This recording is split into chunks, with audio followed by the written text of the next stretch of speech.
El sol de Valencia caía a plomo sobre el andamio. A mis 58 años, cada día bajo ese sol pesaba como dos. Estaba en una villa de lujo en la costa, restaurando la fachada, y mi cuerpo protestaba. El aire salado se mezclaba con el polvo de la piedra, un perfume que había respirado durante más de 30 años.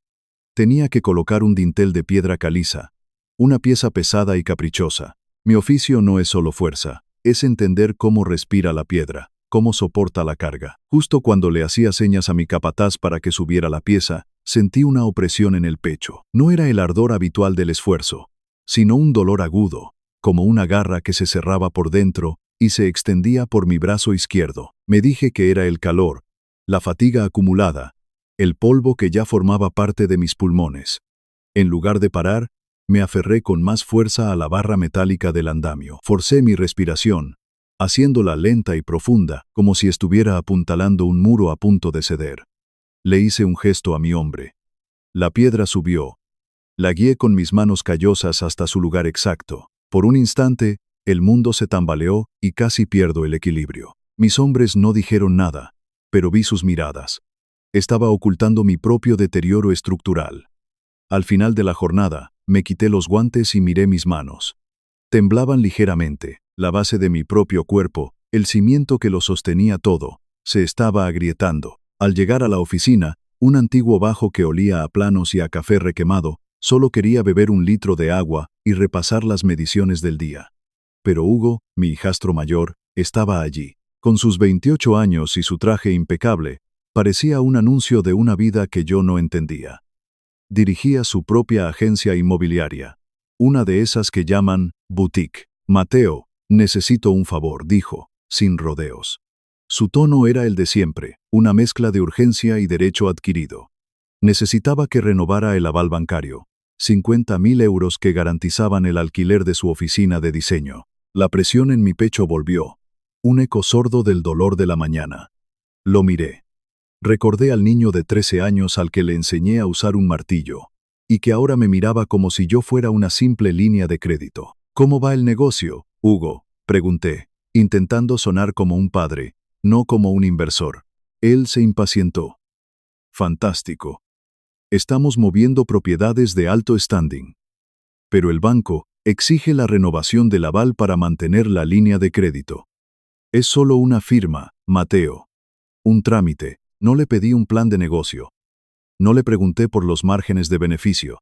Simplemente cogí el bolígrafo y firmé los papeles que me extendía. Él los tomó, me dio un abrazo rápido, superficial, mientras su teléfono ya sonaba. Gracias, campeón, murmuró, y salió por la puerta, ya inmerso en su llamada. Me quedé solo en la penumbra de mi oficina, frotándome el pecho. Me sentía menos como un padre, y más como un cajero automático. Conduje mi furgoneta de trabajo, cubierta de una fina capa de polvo de cemento, hacia la Sierra de Alicante. Allí tengo una casa de campo, una propiedad que no he querido vender. Quería revisar el tejado, asegurarme de que el último temporal no había movido ninguna teja. Al llegar, el sonido de música electrónica me golpeó. Mi hijastro pequeño, Diego, de 25 años, había organizado una fiesta en la piscina. Vivía allí sin pagar alquiler, bajo un acuerdo verbal, un comodato que mi mujer me convenció para que le concediera. El césped estaba sembrado de vasos de plástico y la bomba de la piscina emitía un ruido agónico. Diego se acercó, secándose el pelo con una toalla.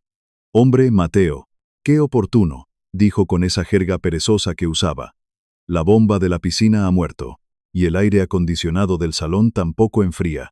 Tienes que llamar a alguien». No me lo pidió, me lo exigió, como si yo fuera el conserje de su resort privado. Sentí una oleada de mareo, una mezcla de rabia y un agotamiento profundo. Estaba demasiado cansado para discutir, para recordarle que esa casa era mía, no un derecho suyo. «Mandaré a un técnico el lunes», respondí, con la voz más áspera de lo que pretendía. «Genial. Asegúrate de que venga por la mañana, que por la tarde tengo planes», añadió antes de darse la vuelta y lanzarse de nuevo a la piscina. Ni una palabra de agradecimiento. Mi generosidad no había creado gratitud, solo un monstruoso sentido del derecho. Llegué a casa, en Valencia, arrastrando los pies.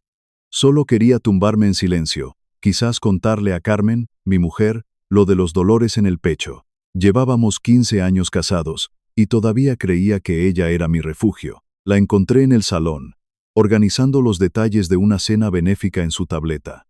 La casa olía a cera para muebles y a su perfume caro. «Cariño, no te imaginas el día que he tenido», empecé a decir, sentándome en el sofá. Ella levantó la vista, pero su mente estaba en otra parte. «Uf, yo también. Acabo de hablar con Hugo. Está agobiadísimo.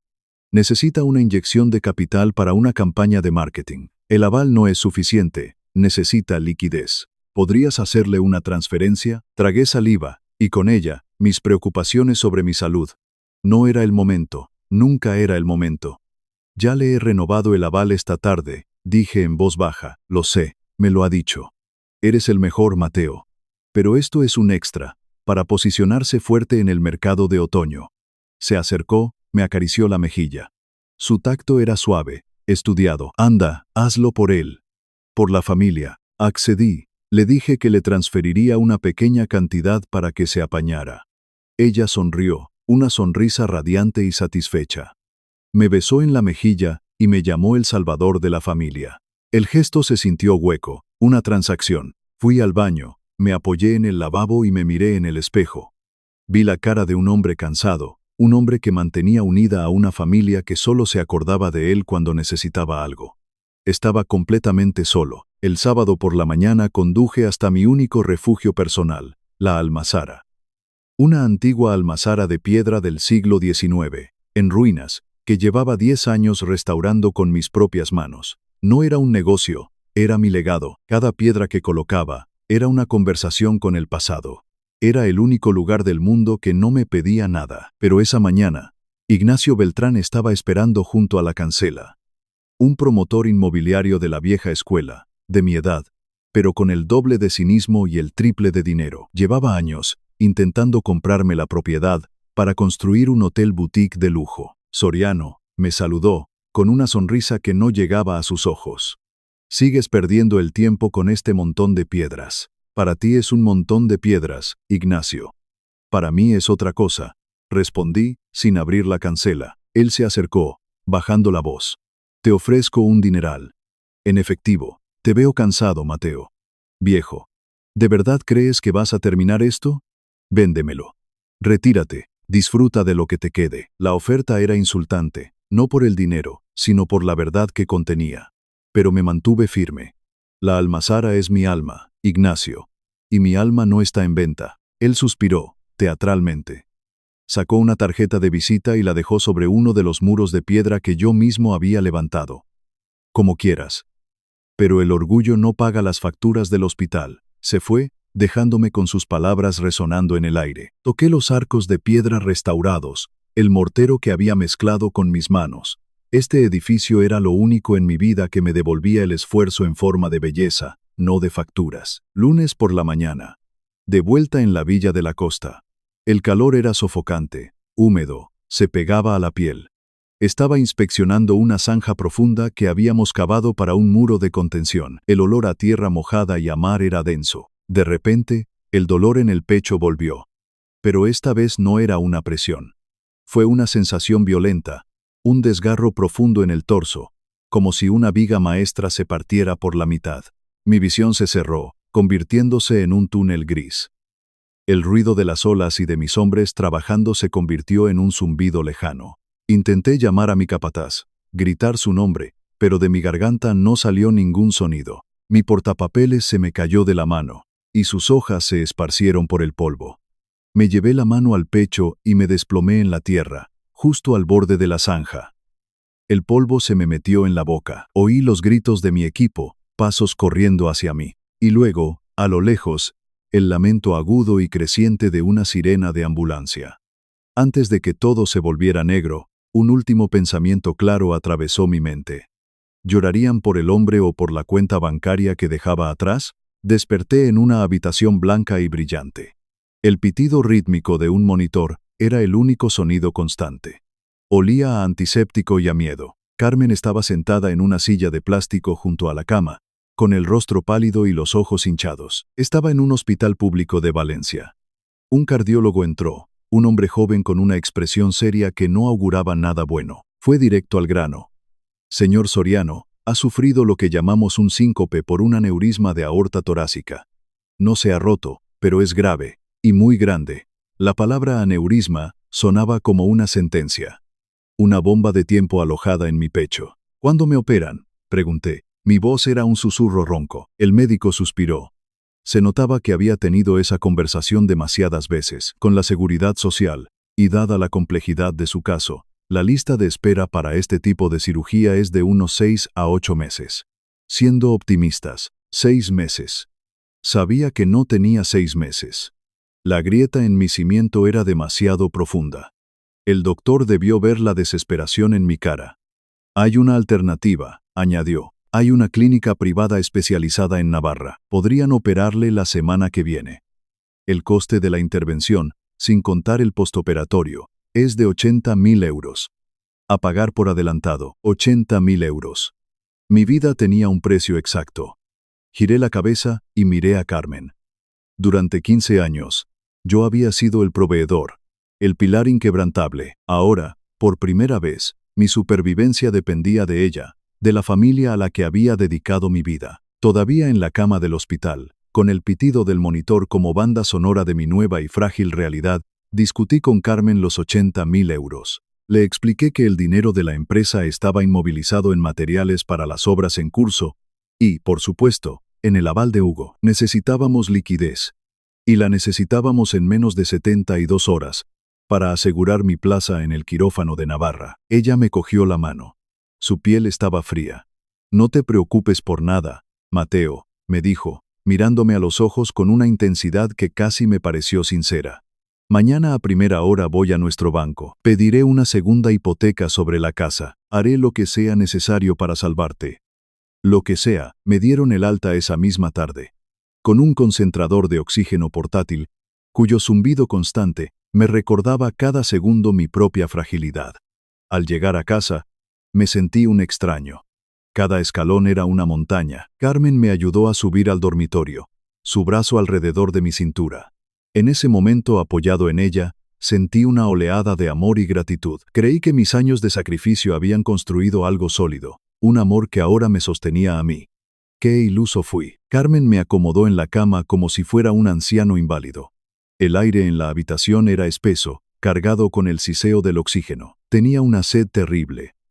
La boca seca como el yeso, pero me sentía demasiado débil para bajar a la cocina. Ella colocó un intercomunicador de bebé en mi mesilla de noche. La otra unidad la dejaría abajo. Si necesitas cualquier cosa, aprietas este botón y te oigo al instante, me explicó, con una eficiencia que me heló un poco. Voy a preparar algo de cena, asentí, agradecido. Me recosté contra las almohadas, escuchando el silbido de la máquina que me mantenía respirando. Sentí la humillación de mi propia vulnerabilidad. Atrapado en mi propia casa, en mi propia cama. Unos minutos después, oí la puerta de la calle abrirse y cerrarse. Eran las voces de Hugo y Diego. Sus murmullos subían por el suelo de madera, apagados e indistintos. Alargué la mano hacia el intercomunicador.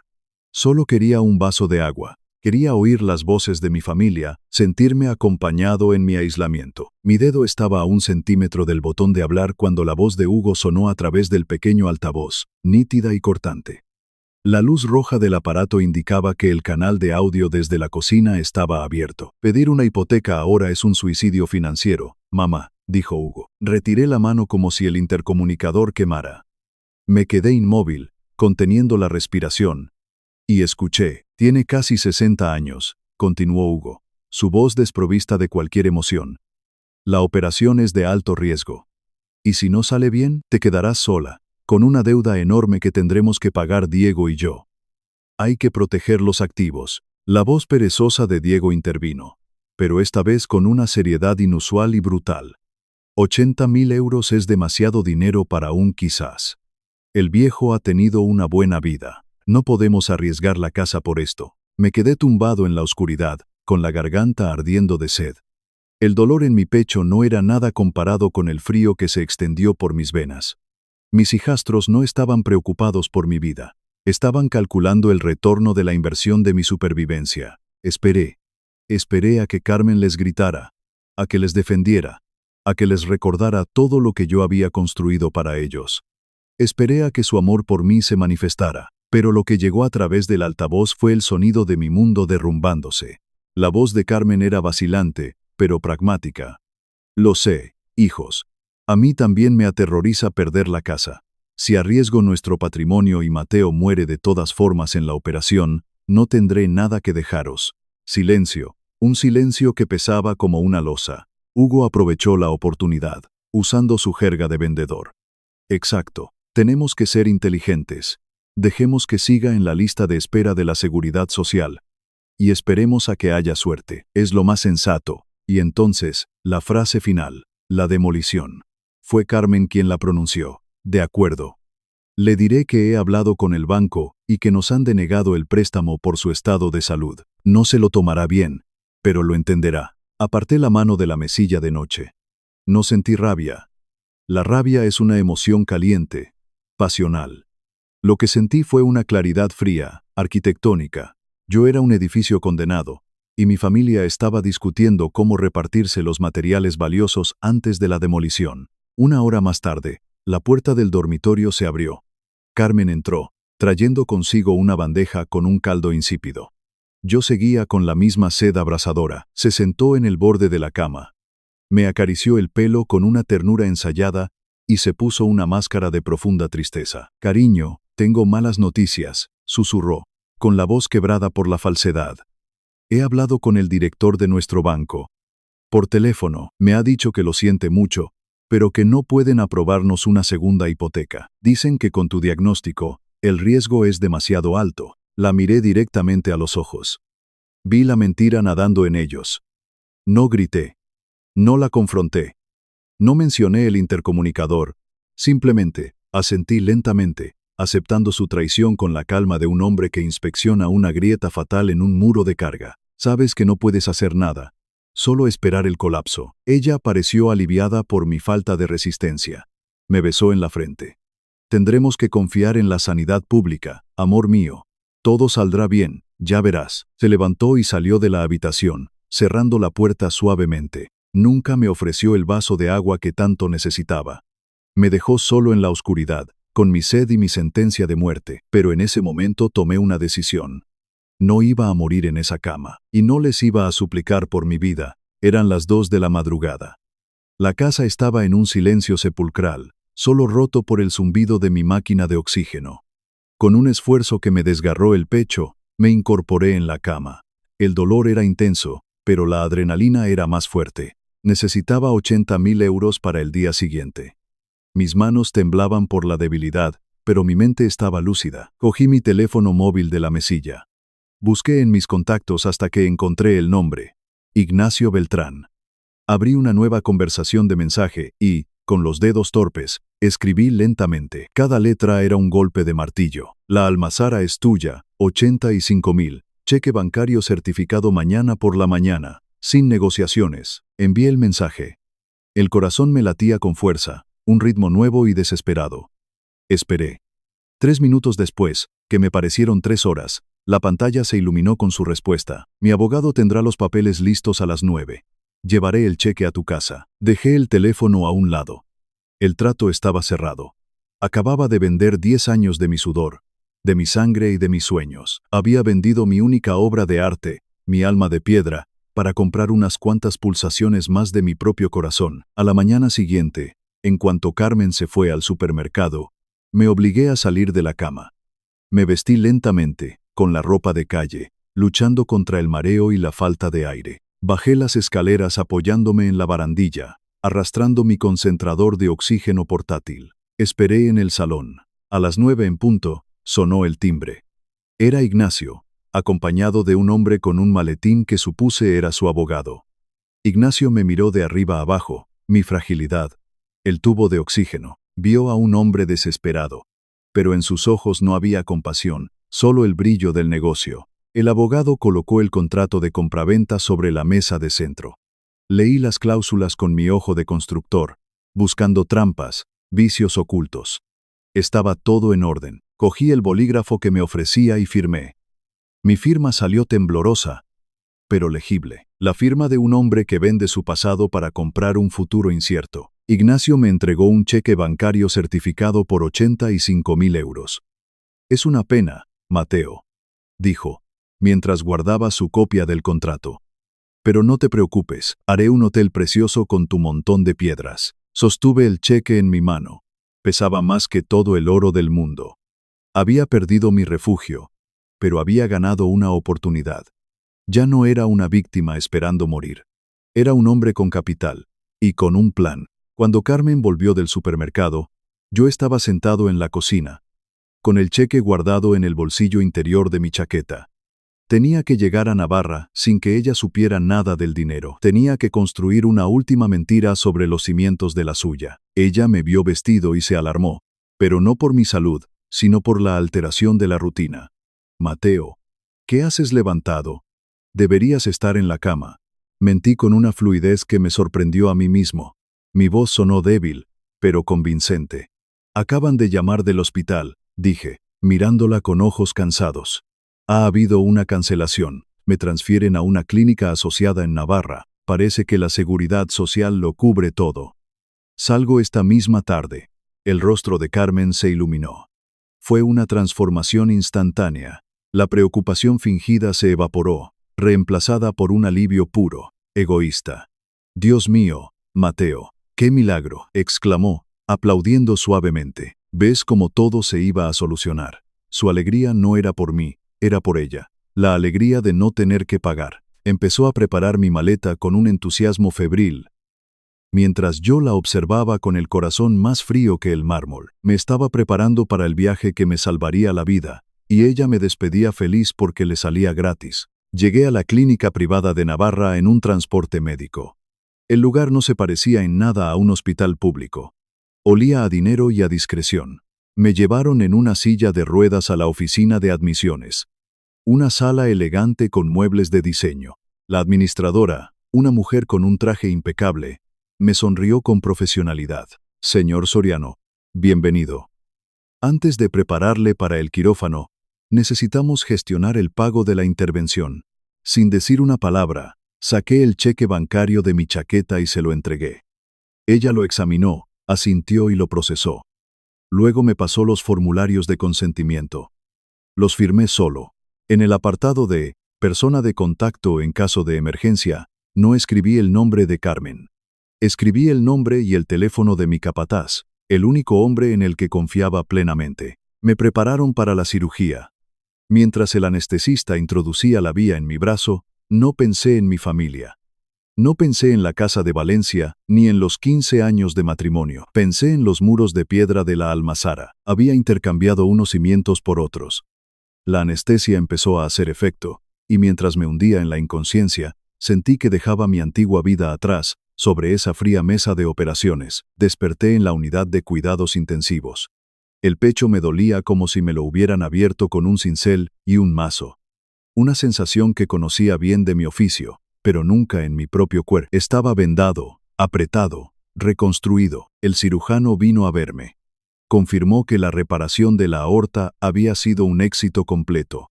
La bomba de tiempo había sido desactivada, pero la recuperación será lenta, me advirtió. Necesitará disciplina y semanas de reposo absoluto. Asentí. El dolor era real, pero me anclaba a la vida. Pedí mi teléfono. Tenía 3 llamadas perdidas de mi capataz, preocupado por la obra y por mí, y un solo mensaje de texto de Carmen, enviado hacía horas. Ya ha salido de la operación. No le respondí a ella.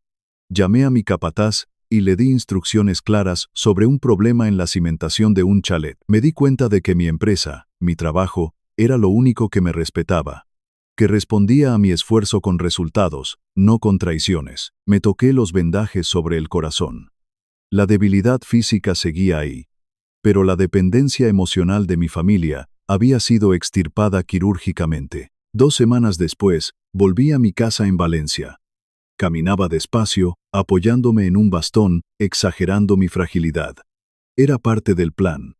Hugo y Diego estaban allí para una comida de bienvenida. Me dieron palmadas en la espalda y felicitaciones huecas por mi increíble suerte con la lista de espera. Me senté a la mesa y comí en silencio. interpretando el papel del viejo convaleciente. Observé a Hugo mirar su reloj caro cada 5 minutos. Escuché a Diego quejarse de que la conexión a Internet en la casa de campo iba muy lenta. Asentí a todo, con una sonrisa débil y ausente, mostrándome dócil. Ellos se relajaron. Cayeron en la trampa. Estaban convencidos de que el viejo Mateo había vuelto, domado por la enfermedad, listo para volver a ser el silencioso respaldo financiero de sus vidas. Me disculpé para ir a descansar. Mientras subía lentamente las escaleras, detrás de mis ojos cansados, ya estaba dibujando los planos de su demolición financiera. Unos días después, mientras Carmen estaba en una de sus comidas benéficas, pedí un taxi. Fui a mi sucursal bancaria. Entré en el despacho del director, moviéndome despacio pero con la espalda recta. El director se sorprendió al verme. Mateo, qué alegría verle recuperado. Su mujer nos dijo que todo había ido bien. Así es, respondí, sentándome. Vengo a hacer una gestión. Necesito ver el expediente del aval bancario que firmé para la agencia inmobiliaria de Hugo Navarro. El director buscó los documentos. Los puso sobre la mesa. 50.000 euros de mi patrimonio garantizando el negocio de un hombre que me había dejado morir. Quiero revocarlo, dije con total claridad. Invoqué mi reciente crisis de salud como una necesidad de liquidar todos mis riesgos personales. Quiero mi firma fuera de ese contrato. El director me advirtió. Mateo, si hace esto, el banco congelará la línea de crédito comercial de su hijastro en un plazo de 14 días, a menos que él presente un aval propio. Lo miré fijamente. Entiendo perfectamente las consecuencias. Firmé los formularios de revocación. Salí del banco. Acababa de quitar el primer pilar que sostenía el castillo de naipes de Hugo. Desde el banco, caminé 2 manzanas hasta el despacho de mi abogado. Me senté frente a él, ignorando el dolor sordo en la cicatriz de mi pecho. Quiero sacar a Diego de la casa de campo, le dije. Mi abogado frunció el ceño. Pero no hay contrato de alquiler, Mateo. Es un comodato verbal. Podría tener derechos como precarista. Exacto. Por eso estoy aquí, respondí. Quiero que redacte un burofax para la extinción inmediata de dicho comodato. Dele el plazo legal mínimo, 30 días para desalojar la propiedad, o me encargaré de que la Guardia Civil lo saque de allí. El abogado se quedó un momento en silencio, sorprendido por mi dureza. Es un movimiento muy drástico contra la familia, Mateo. Él no es mi familia, afirmé con frialdad. Es un inquilino que no paga y que ha abusado de mi generosidad. Su fiesta se ha terminado, redactó el documento. Lo firmé sin dudar. Tomé mi copia. El segundo pilar, el que sostenía el paraíso personal de Diego, acababa de ser derribado. Aún en el despacho de mi abogado, saqué una última carpeta de mi maletín. Contenía una pila de facturas antiguas de Soriano Restauraciones. ¿Recuerdas la reforma integral que mi empresa hizo en la oficina de Hugo hace 3 años? Le pregunté a mi abogado. Él asintió. Sí, un trabajo magnífico. Un escaparate para tu negocio. Un regalo. Corregí. Nunca le cobré ni la mano de obra ni los materiales. Pero guardé las facturas, registradas en mi contabilidad como pendientes de pago. Deslicé las facturas sobre la mesa. El total ascendía a 32.000 euros. Quiero que presente una reclamación judicial inmediata por impago. Y quiero que solicite un embargo preventivo sobre las cuentas de su empresa hasta que la deuda sea saldada. Mi abogado me miró, estupefacto. Ahora comprendía la arquitectura completa de mi plan. Vio la metódica y despiadada precisión de cada movimiento. Procesó la reclamación. El negocio de Hugo no solo iba a perder su línea de crédito, sus cuentas operativas iban a ser congeladas y vaciadas. Salí del despacho. Había desmantelado sistemáticamente su seguridad financiera, usando nada más que mi firma, sus propias palabras y la ley. Volví a casa. Las notificaciones legales tardarían unos días en llegar por correo certificado. Mi única tarea ahora era mantener la fachada del marido convaleciente, ajeno a todo. La calma antes de la tormenta. Encontré a Carmen en la cocina, navegando en su tableta. Estaba planeando unas vacaciones a las Islas Canarias con una alegría contagiosa. Hablaba de cuánto nos merecíamos un descanso después del estrés, de mi susto de salud. Me senté en la isla de la cocina y bebí un vaso de agua. El mismo vaso de agua que nunca me trajo aquella noche. El agua estaba fría y pura. Escuché sus planes sobre hoteles de lujo Y vuelos en primera clase. Asentí y le di la razón. Un cambio de aires es justo lo que necesitamos, dije, con la voz perfectamente serena. Ella me besó en la cabeza, satisfecha. Sabía que te gustaría la idea. Era completamente ajena a que el suelo financiero bajo sus pies ya no existía. Yo lo había demolido. Observé cómo comparaba suites con vistas al mar, sabiendo que muy pronto sus tarjetas de crédito estarían vinculadas a un barco que se hunde. 3 días después, yo estaba descansando en el salón, leyendo el periódico. La puerta principal se abrió de golpe. Hugo entró como un torbellino, con el rostro pálido y el nudo de la corbata torcido. Su traje caro parecía de repente una talla demasiado grande. Corrió hacia Carmen, que estaba en el pasillo. «Mamá, el banco acaba de llamar», dijo, con la voz temblorosa por el pánico. «Dicen que ha habido un error administrativo. Afirman que Mateo retiró el aval y han bloqueado mis cuentas». Levanté la vista del periódico, fingiendo una total confusión. ¿El aval? Yo no he hablado con el banco para nada. Debe de ser un error del sistema, quizás por la baja del hospital. Hugo empezó a caminar en círculos por el salón, sudando. «No puedo acceder a un solo euro. Tengo que pagar las nóminas el viernes». Carmen intentó calmarlo, poniendo una mano en su brazo. «Tranquilo, cariño. Mañana Mateo irá al banco y lo arreglará todo». «¿Verdad, Mateo?», observé el sudor perlando la frente de Hugo. Me di cuenta de que sin mi dinero, sin mi respaldo, no era un empresario de éxito. Era solo un niño asustado con un traje caro. «Claro», dije, «mañana lo miro». Esa misma noche, mientras cenábamos en un silencio tenso, el teléfono de Carmen sonó. Era Diego. Carmen lo puso en altavoz. La voz de su hijo menor estalló en la cocina, distorsionada por la rabia. «Mamá, un cartero me acaba de entregar un burofax de un bufete de abogados. Me dan 30 días para largarme de la casa». «¿Qué demonios está pasando?». Carmen me miró, con los ojos abiertos por la conmoción. Yo me encogí de hombros, manteniendo mi expresión de tranquila perplejidad. Hablé hacia el teléfono. Eso, mi abogado está haciendo una auditoría de todas mis propiedades por temas de impuestos. Debe de ser una carta estándar para regularizar la situación». «No te preocupes, pues dile a tu abogado que la cancele», gritó Diego. «Tengo una fiesta planeada para el próximo fin de semana. Lo miraré cuando me encuentre un poco más fuerte», respondí, con un tono de voz cansado. La llamada terminó. Carmen me miró fijamente. Por primera vez, vi una diminuta astilla de duda en sus ojos. Las coincidencias empezaban a acumularse de forma sospechosa. A la mañana siguiente, Carmen me abordó con una nueva estrategia. La del pacificadora. «Mateo, creo que deberíamos organizar una cena familiar esta noche, para calmar a los chicos y aclarar todos estos malentendidos legales». Quería organizarla en casa, en su territorio, donde podía usar la manipulación emocional como arma principal. Pero esta vez, no cedí. «No», dije firmemente. «La casa me agota. Tengo que pasar por la oficina de todas formas para revisar unos papeles. Diles a Hugo y a Diego que nos vemos allí a las 7 de la tarde». Ella vaciló. No le gustaba el escenario. Un entorno formal, mi territorio, pero accedió, probablemente asumiendo que mi intención era firmar los papeles necesarios para solucionar los problemas de sus hijos y volver a la normalidad. Fui a mi armario. No cogí mi ropa de trabajo, manchada de polvo y esfuerzo. Elegí mi mejor traje, el que usaba para cerrar grandes contratos. Me preparé para ejecutar la fase final de mi demolición arquitectónica. Llegué a mi oficina 1 hora antes. El lugar olía a lo que yo era, a planos, a café de muchas horas y a polvo de piedra.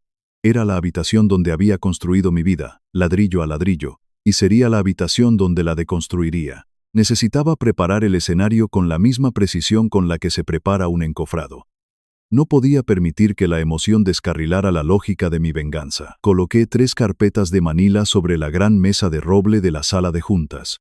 Una para Hugo, una para Diego, y una para Carmen. Me senté a la cabecera de la mesa, la silla del presidente. Apoyé las manos sobre la madera pulida y sentí mi propio pulso. Era firme, fuerte, rítmico, reparado, pagado por mí mismo. Estaba listo. Oí la pesada puerta de la oficina abrirse. Las voces de mi mujer y mis hijastros resonaron en el pasillo. Se quejaban del polvo. Carmen, Hugo y Diego Entraron en la sala de juntas. Hugo tenía la cara desencajada por la ansiedad. Diego parecía simplemente molesto, como si le hubieran interrumpido la siesta. Carmen intentaba mantener una apariencia de normalidad. Antes de que nadie se sentara, Hugo se abalanzó sobre la mesa. Dejó caer un nuevo formulario de aval bancario frente a mí. «Firma esto», me exigió, sin preámbulos. «El director dice que si lo tienes firmado para mañana a primera hora, me desbloquean las cuentas». Diego, a su lado, tiró el burofax sobre el formulario del banco. «Y llama a tu abogado idiota y dile que cancele el desalojo». Ahora, Carmen se colocó detrás de ellos, como una directora de orquesta. «Cariño, por favor, firma los papeles. Así podremos ir a cenar tranquilos y volver a ser la familia feliz que somos». No cogí el bolígrafo. Los miré a los tres, a sus caras expectantes, a su derecho adquirido. Me recliné en mi silla y puse mis manos planas sobre mis propias carpetas, las que estaban esperando. Miré a Hugo. Mi voz salió baja y tranquila, desprovista de toda emoción. «Hugo, ¿recuerdas la fecha exacta de mi operación?». Él se impacientó, confundido. «Hace un mes, más o menos. ¿Qué tiene que ver eso con el banco?». «Firma». Entonces, cité sus propias palabras, las que había oído a través del intercomunicador, las que se habían grabado a fuego en mi memoria. «Tiene casi 60 años. Si muere, te quedarás con una deuda enorme». Luego miré a Diego. 80.000 euros es demasiado para un quizás. La sala se quedó en un silencio absoluto. Un silencio tan denso que se podía cortar. La boca de Hugo se abrió, pero no salió ningún sonido.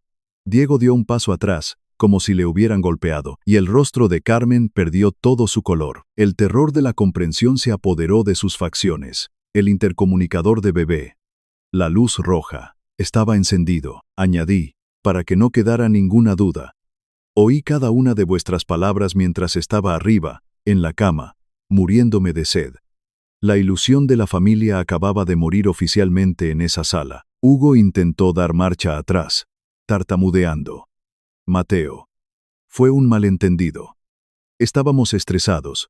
Solo intentábamos proteger los activos de la familia. Por si acaso», lo corté en seco. «No».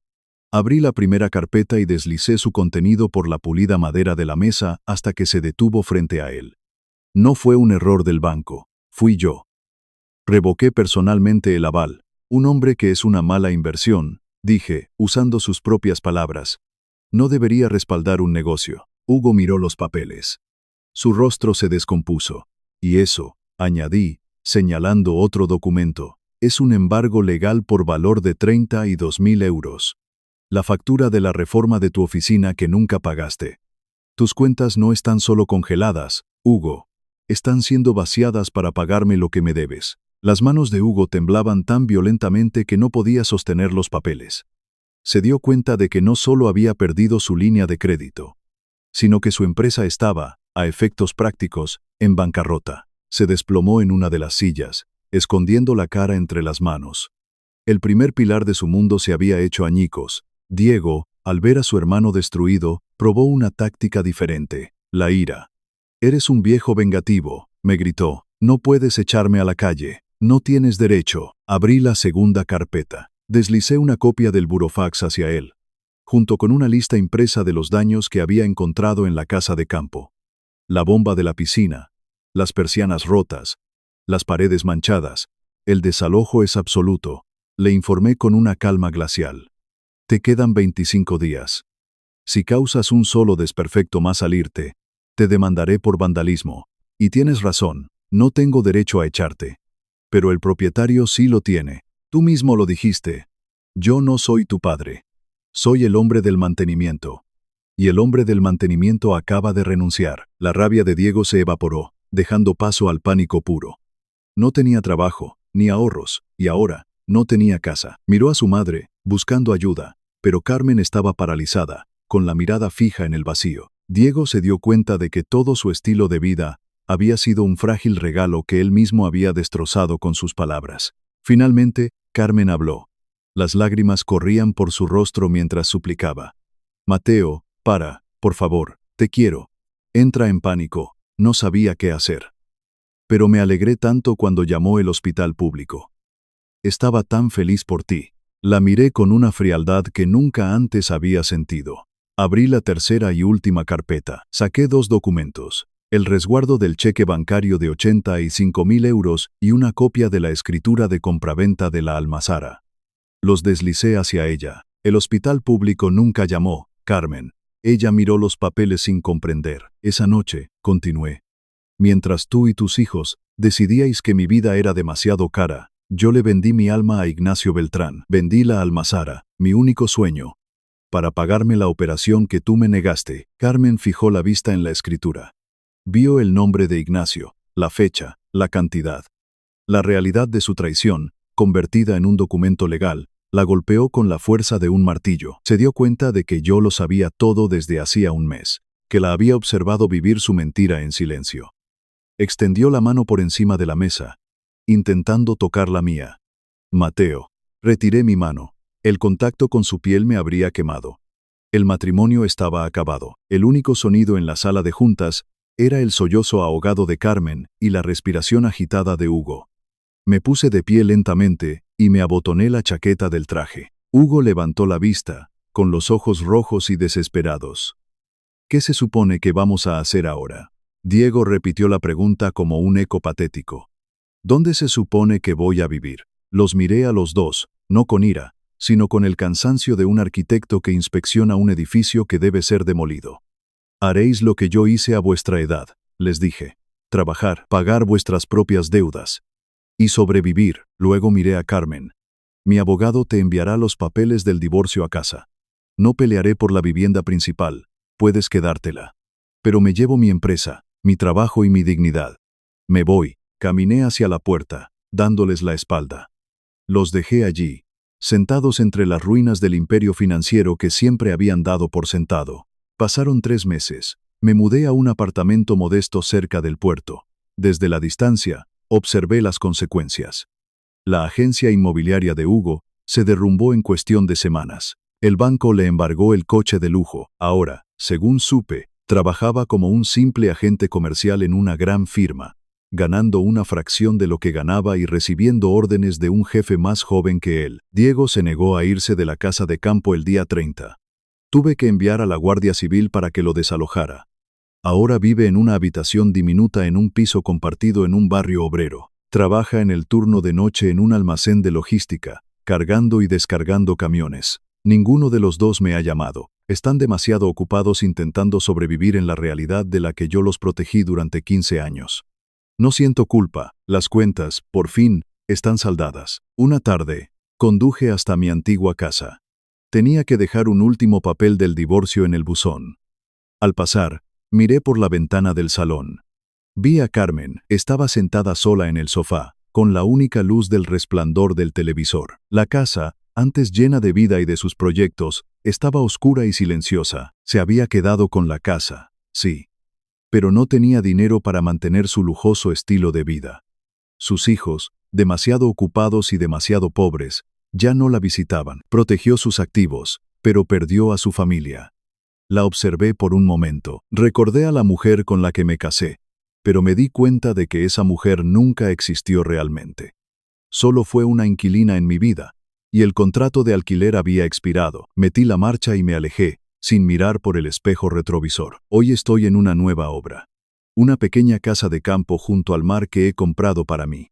El sol brilla, pero ahora se siente cálido, no agresivo.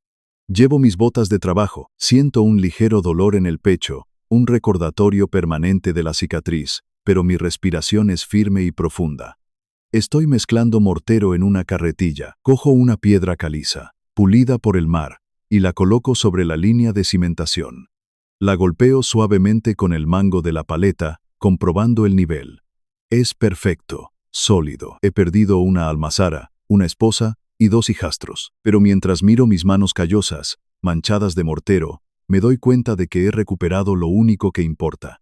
El respeto por mí mismo. Me seco el sudor de la frente, sonrío a la piedra firmemente asentada y vuelvo al trabajo.